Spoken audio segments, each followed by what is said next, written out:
اعوذ باللہ من الشیطان الرجیم بسم اللہ الرحمن الرحیم. جو بھی مجبوری ہو جو لوگ آپ پر بیٹھے ہیں ظاہر ہے وہ رحمت صاحب کی دعا سے استفادہ کر کے جائیں گے. اور اسٹیج سیکرٹری صاحب اگر پہلے بہت لوگوں کو کنٹرول نہیں کر پائے تو ظاہر ہے دوسرے بھی اپنے صاحب رائے کچھ لوگ یہ محمد والے محمد صلوات.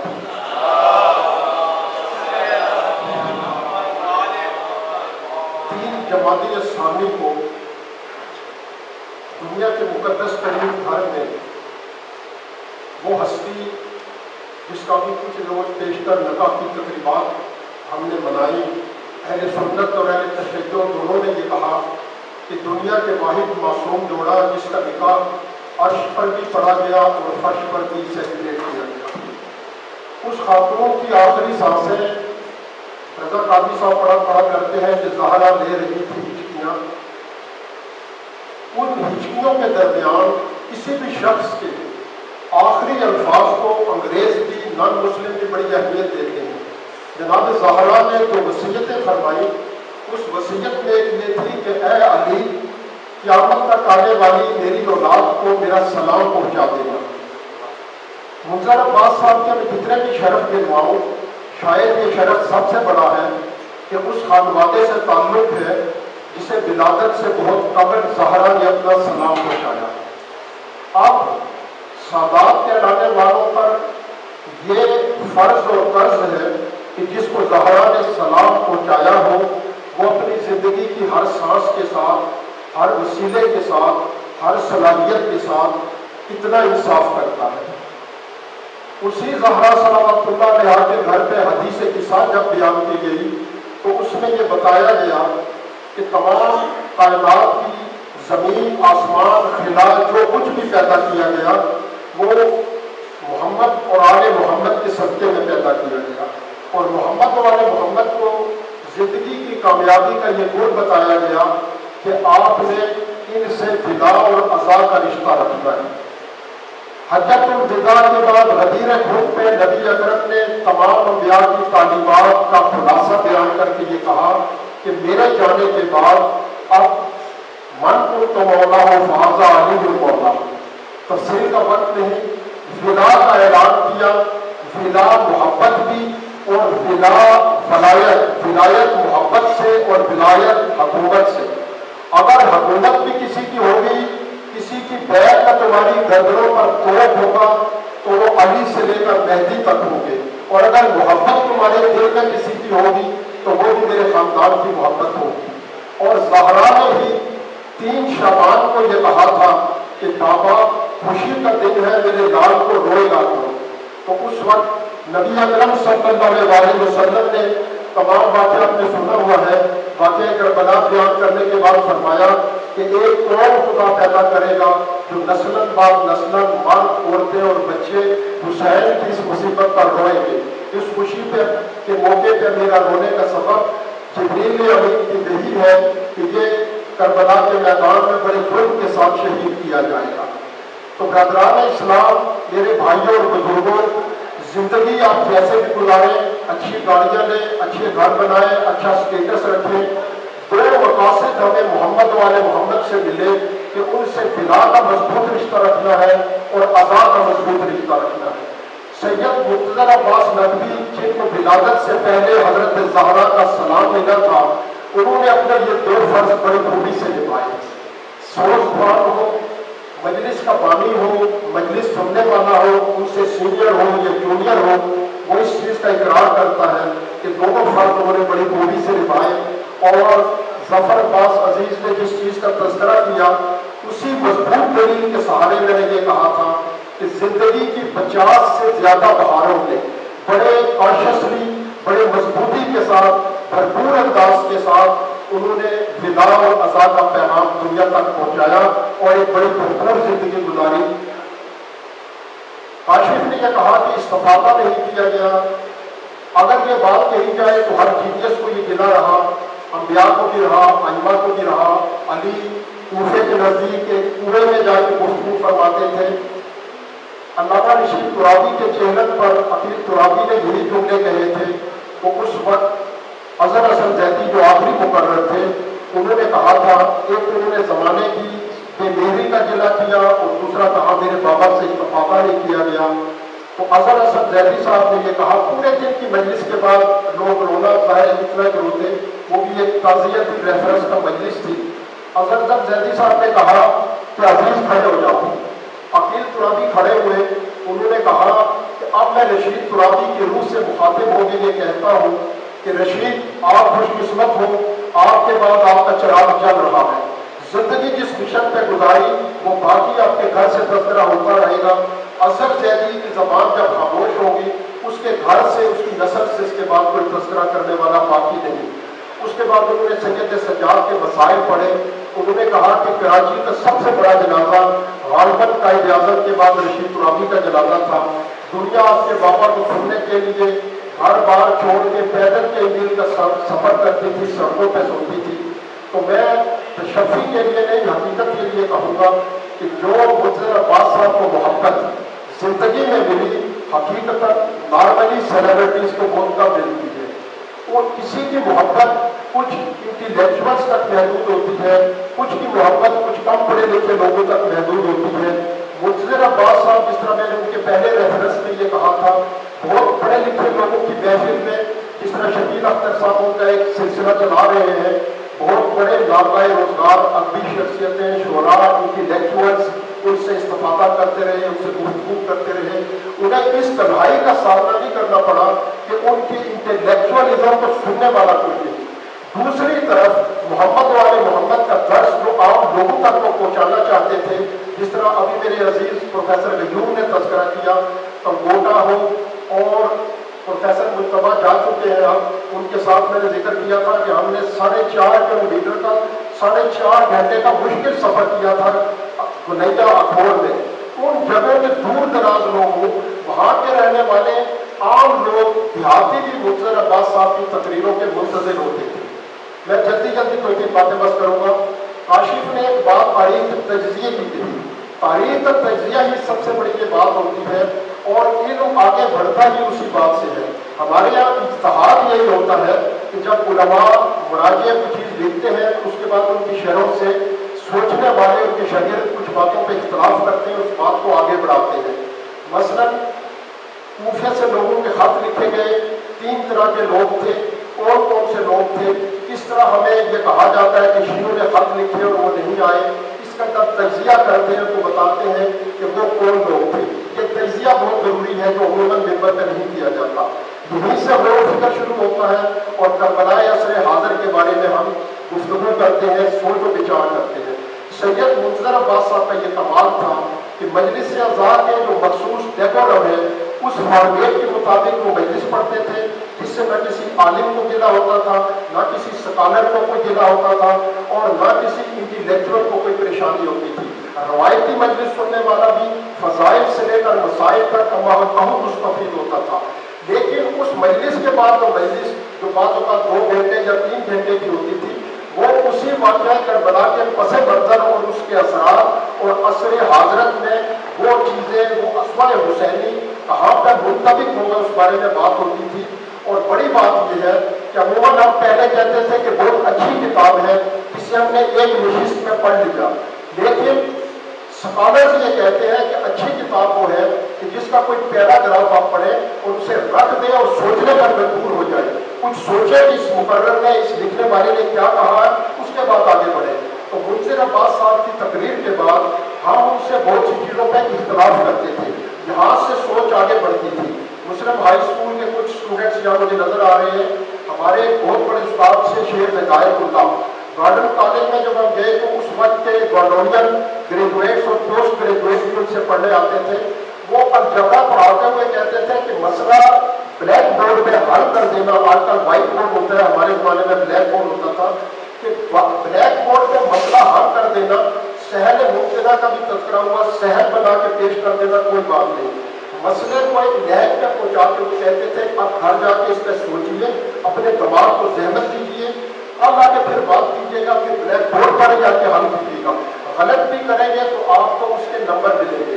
ہمارے دور میں نمبر اگر اینڈ ریزلٹ ٹھیک نہیں ہوتا تھا تو مائنس ہوتا تھا، آج کل غالباً اسٹیپ بائی اسٹیپ نمبر دیے جاتے ہیں۔ وہ تعلیم، تربیت اور ذہنی جستجو کا ایک بہترین طریقہ تھا۔ منظر عباس صاحب کے ساتھ اس مجلس کے بعد جو ہماری گفتگو ہوتی تھی وہ انہی بات پر ہوتی تھی، اور ہمارے اختلافی امور پر جو کبھی تو جائز ہوتے تھے اور کبھی بہت بعد میں ہم سوچتے ہیں کہ ہم اپنی کارکردگی کے باعث بعض اوقات کسی غیر ضروری بات پر اڑ جاتے تھے، لیکن منظر عباس صاحب ہمیں ڈسکریج نہیں کرتے تھے۔ وہ شیخ ہدایت اللہ صاحب کا وہ بیان، وہ ہماری اس عرض پر کہ ہم کچھ نہ کچھ سوچ کے آئے ہیں، کچھ نہ کچھ دلائل رکھتے ہیں، اس بات کو انکریج کرتے تھے، آگے بڑھاتے تھے۔ اس کا رزلٹ یہ ہے کہ مزید کتب بھی پڑھنے کی کوشش کرتے تھے، سوچتے بھی تھے دلائل کے پہلوؤں کے بارے میں، اور اس طریقے سے منظر بھائی کا ایک بہت بڑا طبقہ ہے جنہوں نے سوچنے کے لیے پیدا کیا۔ دو تین باتیں ہم عرض کروں، نائٹ موڈ میں ایک بات کروں کہ لسٹ میں بہت بڑی بنا کے لایا تھا فوائد کی، لیکن رنجیت سنگھ جس نے پنجاب میں حکومت کی ہے وہ آسان کام یہ کرتا تھا کہ دو گولیاں ہوتی تھیں مقدمات کی، تو وہ کہتا تھا یہ بڑی اور وہ ان کو سزائے موت۔ تو میں جتنے بھی پوائنٹس ہیں مثلا 10 پوائنٹ چھوڑ کے ایک ایک پہ بات کروں۔ منظر عباس صاحب مقرر بہت ہیں، خطیب بہت لوگ ہیں، بڑے بڑے لوگ خطیب ہیں، لیکن ایک بات جس طرح میں پہلے عرض کر چکا کہ انٹلیکچوئلس کے لیے بھی قابل قبول ہونا اور عام آدمی کے لیے قابل قبول ہونا منظر عباس صاحب کی یہ خوبی تھی، اور اس خوبی کا یہ نتیجہ تھا وہ عملی بات بھی کرتے تھے۔ سید طفیل سبزواری صاحب نے ان کی جرت کی بات کی، وہ میں نے بھی اپنا پوائنٹ لکھا ہوا تھا۔ منظر عباس صاحب کا یہ تھا کہ علامہ اقبال کو کسی نے کہا کہ آپ تقریر کر کے آئے ہیں، مال روڈ پہ ہنگامہ ہو گیا اور آپ گھر بڑے آرام سے بیٹھے ہوئے ہیں، دھوتی بنیان پہن کے آپ چائے پی رہے ہیں، تو انہوں نے کہا تھا کہ قوال کو حال نہیں آنا چاہیے، قوال کون کو حال دلاتا ہے اور وہ بڑا محفوظ رہتا ہے۔ عموماً ذاکر خطیب بھی زیادہ تر معذرت کے ساتھ زیادہ تر ایسے ہوتے ہیں کہ جو مجلس پڑھ کے رلا کے اس کے بعد باقی لوگوں سے ناتعلق ہو کے جا رہے ہوتے ہیں۔ منظر عباس صاحب اگر ممکن ہو تو جلوس میں مجلس میں آخر تک ساتھ رہتے تھے۔ یہاں پہ تحریک نفاذ جعفریہ کی تحریک میں ایک سے زیادہ بار ایسے ہوا کہ منظر بھائی نے تقریر بھی کی اور ہمارے ساتھ ٹیئر گیس بھی کھائی۔ یہ بہت کم ہوتا ہے ٹیئر گیس بھی کھائی اور راستے میں کسی ہوٹل پہ بیٹھ کے اس کے اثرات اور مضمرات پہ گفتگو بھی کی کہ اگر یہ کام ایسے کر لیتے تو اس طرح بہتر ہوتا۔ روایت پسندی کا یہ عادت تھا کہ اپنے بزرگوں کا احترام کرتے تھے۔ میں نے انہیں جب وہ بہت سلم سمارٹ تھے امام بارگاہ یادگار حسین میں ابتدائی مجالس پڑھتے تھے، وہاں سے سننا شروع کیا۔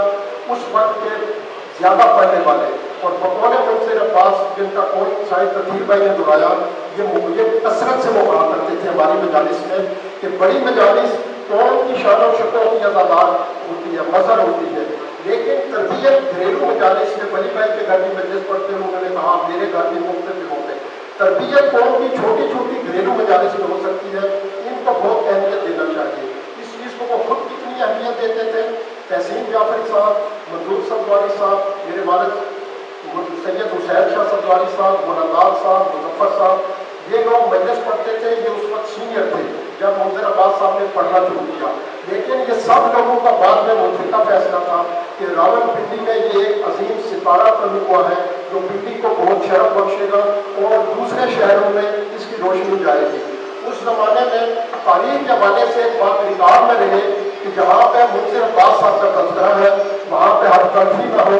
پروفیسر سید صدق حسن رضوی صاحب ایک ایسا نام تھا جو ہسٹری کے حوالے سے بڑی ڈیٹیل سے اسی طریقے سے بات کیا کرتے تھے، خصوصاً منظر عباس صاحب کیونکہ کربلا موضوع ہوتا تھا تو کربلا کے حوالے سے اموی خاندان کے حوالے سے بات کرتے تھے، لیکن پروفیسر صدق حسن زیادہ مطالب جنہوں نے نظریاتی اعتبار سے ہمارے ساتھ کیے، عباسی خاندان کے بارے میں تجزیہ کر کے ڈیٹیل کے ساتھ یہی باتیں کیا کرتے تھے۔ تو اس زمانے کے جو سینئر لوگ تھے وہ منظر بھائی نے جب پڑھنا شروع کیا ان کو غور سے سنتے تھے۔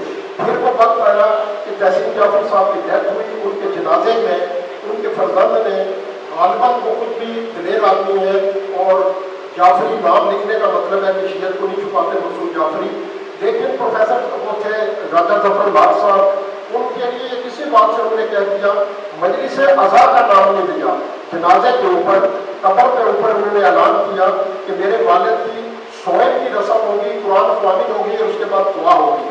منظر بھائی نے شدید ایجیٹیٹ کیا اور کہنے لگے کہ تحسین جعفری ذاکر حسین تھے، اوپنلی کلیئرلی کہنا چاہیے کہ مجلس عزا ہوگی۔ میں نے کہا کہ اگر آپ پڑھیں تو میں اعلان کر دیتا ہوں۔ میں نے اعلان کر دیا۔ جس دن مقصود جعفری صاحب نے ان کی وہاں بھی مجلس ہوئی